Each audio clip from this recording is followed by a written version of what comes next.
तारीख 11 अगस्त साल 1908, जगह मुजफ्फरपुर, जहां एक क्रांतिकारी के गले में फंदा डाला जा रहा था, जिसकी उम्र थी केवल 18 साल 8 महीने और 8 दिन।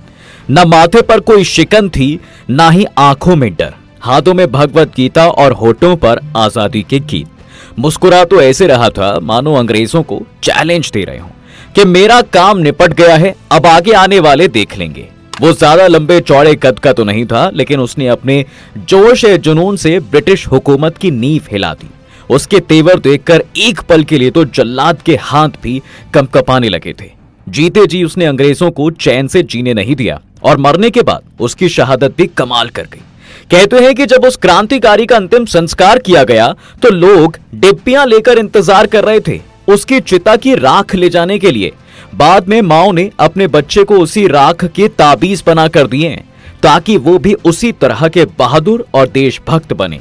लेकिन वो क्रांतिकारी था कौन जिसने बूढ़े भारत में जवानी ला दी और खुद हंसते हंसते देश की आजादी के लिए कुर्बान हो गया? आज की इस वीडियो में हम जानेंगे ऐसे क्रांतिकारी की कहानी जो सबसे कम उम्र में शहीद हुआ 134 साल पहले।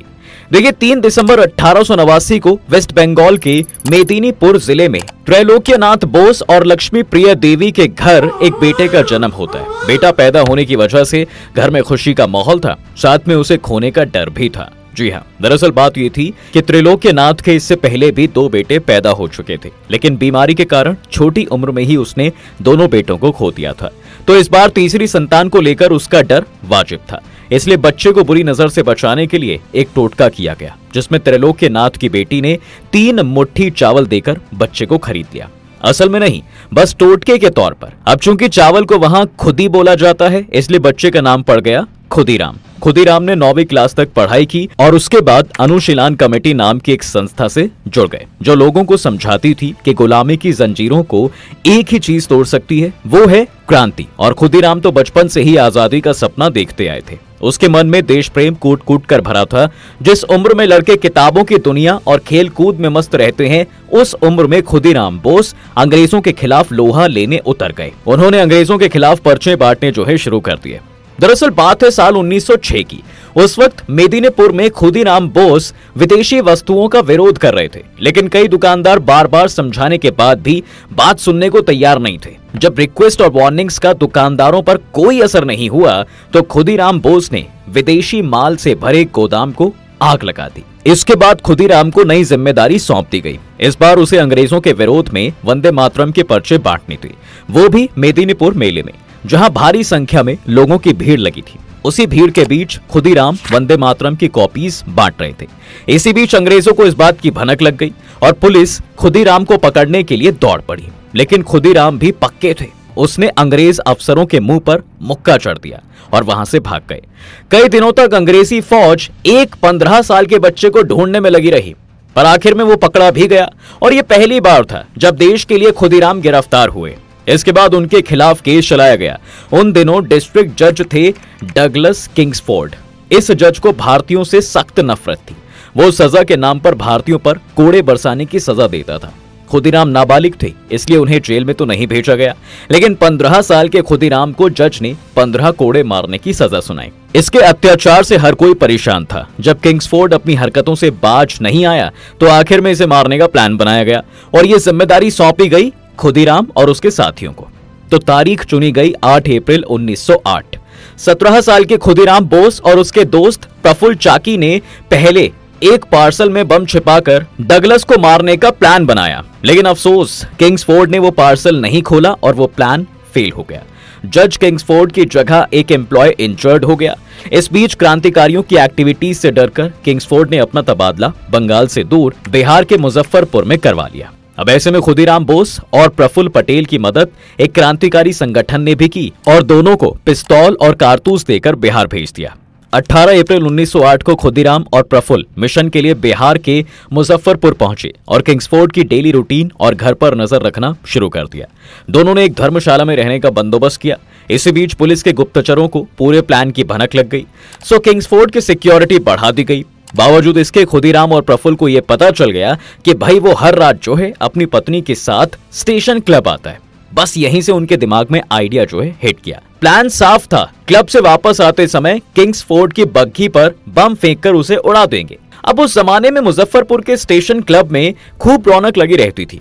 वहां हर शाम ब्रिटिश ऑफिसर्स और हाई पोजीशंस पर काम करने वाले इंडियंस पार्टी करते और इंडोर गेम्स का लुत्फ उठाते। लेकिन कलकत्ता के कंपैरिजन में मुजफ्फरपुर की शामें कुछ जल्दी खत्म हो जाया करती थी। 30 अप्रैल 1908 की शाम Kingsford British officer barrister Pringle Kennedy की वाइफ और बेटी के साथ ब्रिज खेल रहे थे। करीब 8:30 बजे जब खेल खत्म हुआ तो दो लेडीज मिसेस कैनेडी और उसकी ग्रेस कैनेडी एक बग्घी पर सवार हुई। ये बग्घी किंग्सफोर्ड की बग्घी से काफी मिलती जुलती थी। दूसरी बग्घी में किंग्सफोर्ड और उनकी पत्नी जाकर बैठ गई। उन लेडीज ने भी वही सड़क ली जो किंग्सफोर्ड के घर के सामने होकर जाती थी। जैसे ही बग्घी किंग्सफोर्ड के घर के पास पहुंची, वहां छिपकर बैठे दोनों क्रांतिकारी उसकी तरफ दौड़े और बग्घी में बम फेंक दिया। बग्घी के खरपच्चे उड़ गए, लेकिन इस धमाके में किंग्सफोर्ड की जान बच गई, क्योंकि जिस बग्घी पर बम फेंका गया था वो उसकी थी ही नहीं। उसमें मिसेस कैनेडी और उनकी बेटी थी। धमाके के 1 घंटे बाद ही ग्रेस कैनेडी की मौत हो गई, जबकि मिसेस कैनेडी अगले 24 घंटे तक जिंदगी और मौत के बीच झूलती रही और 2 मई को वो भी चल बसी। बम का धमाका इतना तेज नहीं था, लेकिन उसको अचूक निशाने के साथ फेंका गया था। अगर क्रांतिकारियों से निशाना लगाने में 1 फीट की भी गलती हुई होती तो दोनों लेडीज में से कम एक की जान तो बच जाती। खुदीराम और प्रफुल्ल पटेल दोनों बम फेंकते ही रात के अंधेरे में खो गए। उन्हें इस बात का अंदाजा तक नहीं था कि उनका निशाना चूक गया है। वहीं खुदीराम से एक और गलती हो गई। दौड़ते वक्त उसके जूते पीछे छूट गए। दूसरी तरफ जिले में रातों रात अनाउंसमेंट करा दी गई कि जो शख्स इन लोगों के बारे में इंफॉर्मेशन देगा उसे 5,000 रुपए का इनाम दिया जाएगा। बस फिर क्या था भाई, पूरे मुजफ्फरपुर शहर में सनसनी फैल गई। खुदीराम और प्रफुल्ल बचते बचाते वैनी रेलवे स्टेशन पहुंचे। उन्होंने रात के अंधेरे में भागते हुए करीब 24 मील की दूरी तय कर ली थी। वैनी स्टेशन के बाहर दोनों क्रांतिकारी एक दूसरे से गले मिले और इस वादे के साथ अलग अलग डायरेक्शंस में चल पड़े कि अगर जिंदा रहे तो कलकत्ता में फिर मिलेंगे। अब रात भर चलने के बाद खुदीराम रेस्ट करने बैठे ही थे कि उन्होंने सुना कि कुछ लोग आपस में रात की घटना की चर्चा कर रहे हैं। उसमें से किसी ने कहा वो किंग्सफोर्ड तो नहीं मरा इस बम से, लेकिन एक ऑफिसर की वाइफ और बेटी मारी गई। ये सुनकर खुदीराम को धक्का लगा। वहां पर अंग्रेज पुलिस के कुछ सिपाही और जासूस भी घूम रहे थे। खुदीराम की थकावट, उम्र, बांग्ला बोलने का लहजा और नंगे पांव देखकर उन्हें शक हुआ और वक्त गवाए खुदीराम को पकड़ लिया गया। खुदीराम के पास बंदूक भी थी, लेकिन वो इतना थक चुके थे कि कुछ कर नहीं पाए। पुलिस उन्हें पकड़कर मुजफ्फरपुर स्टेशन ले गई।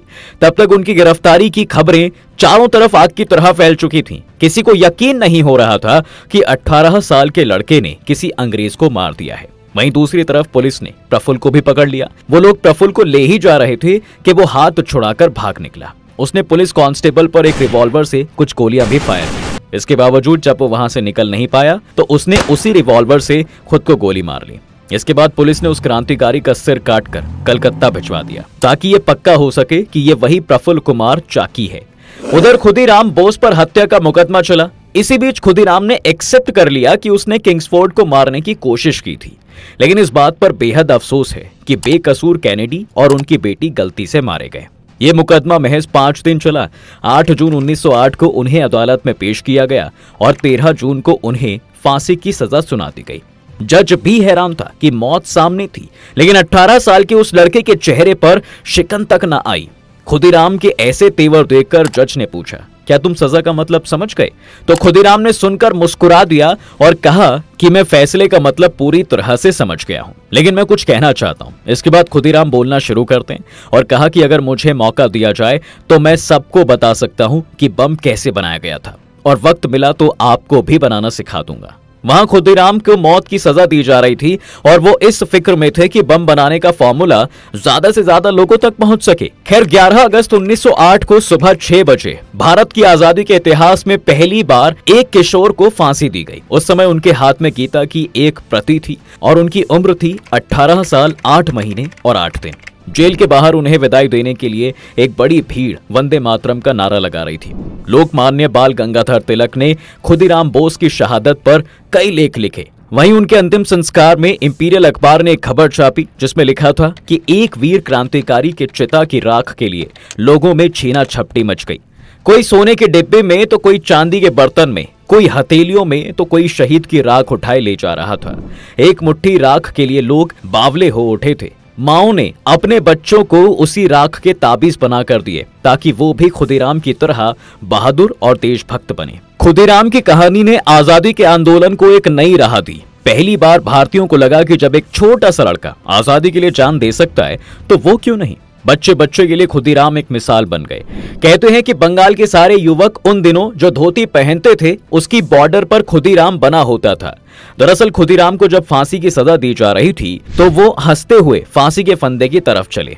नई धोती पहनकर वो ऐसे मुस्कुरा रहे थे मानो फांसी की सजा नहीं कोई फेस्टिवल मनाने जा रहे हो। इसलिए शहादत के बाद खुदीराम इतने फेमस हो गए कि भाई बंगाल के जुलाहे एक खास किस्म की धोती बुनने लगे जिसके किनारों पर खुदीराम लिखा रहता था। इस धोती ने सबसे ज्यादा स्टूडेंट्स को अट्रैक्ट किया। स्कूल कॉलेजों में पढ़ने वाले युवा इन धोतियों को पहनकर सीना तानकर स्वाधीनता की राह पर निकल पड़े। खुदीराम को फांसी दिए जाने के बाद बंगाल में चारों ओर बगावत के सुर उठने लगे। खुदीराम के सम्मान में एक जेल की दीवारों पर गीत लिखा गया जो आज भी बंगाल के घर घर में गाया जाता है। ये गीत है, एक बार विदाई दे मां घूरे आसी, हांसी हांसी परिबो फांसी, देख बे जोगो तवासी, जिसका हिंदी में मतलब है, ओ मां मुझे एक बार विदा दो, तनिक घूम कर आता हूं, हंसता हंसता फांसी के फंदे पर चढ़ जाऊंगा और सारे भारतवासी देखेंगे। और सचमुच उन्हें हर कोई देखता रह गया। जेल के बाहर उन्हें विदाई देने के लिए कई लोगों की भीड़ लगी थी।